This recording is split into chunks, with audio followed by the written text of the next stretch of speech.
Bishop Ụka Anglican na Diocese Agwata Right Reverend Samuel Ezofo ekwupụtago na okwukwe dị nnukwute oke mkpa maka inwe uto na mmepe nke ime mmụọ.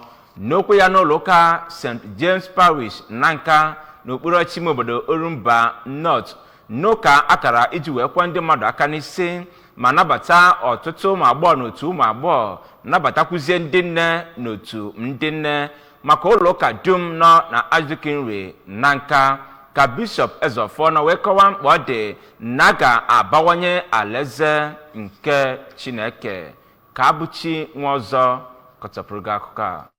Kwuru ndị ụka ahụ ka ha bụrụ ndị ga na-akpọku Chineke site n'okwukwe n'ịnata ya ngọzi nakwa amara. Right Reverend Ezofo, onye bụkwa onye isi ndị Evangelical Fellowship EFAC na Anglican Communion, kpọkuru ndị nke Kraịst ka ha bụrụ ndị ga na-eme ihe dị n'akwụkwọ nsọ ka ha wee bụrụ ndị ga-eketa alaeze Chineke n'oge ikpeazụ. N'okwu ya ka Archdeacon nke Nanka Ajukinri ma bụrụ ụkọchukwu nọ na St. James Parish Nanka bụ Venerable Ifeanyi Mgbemena kọwara ọbịbịa bishọp ahụ dịka nke ga-akwanyite ọnọdụ ime mmụọ nke nnekpe na ya bụ ụlọ ụka ma kpọkwue ndị ahụ anabatara ka ha bụrụ ndị ga-eji ekpere mere nri. Mmadụ 42 ka a nabatara ebe mmadụ 25 ka edubara na otu ụmụ agbọghọ tinyekwere ụmụ nwanyị 26 bụ nke a nabatara na otu ndị nne nwanyị na ya bụ ụka bụ nke a nọrọ n'ime ya wee kwee ukwe ma kpere ndị nọ n'isi ọchịchị ekpere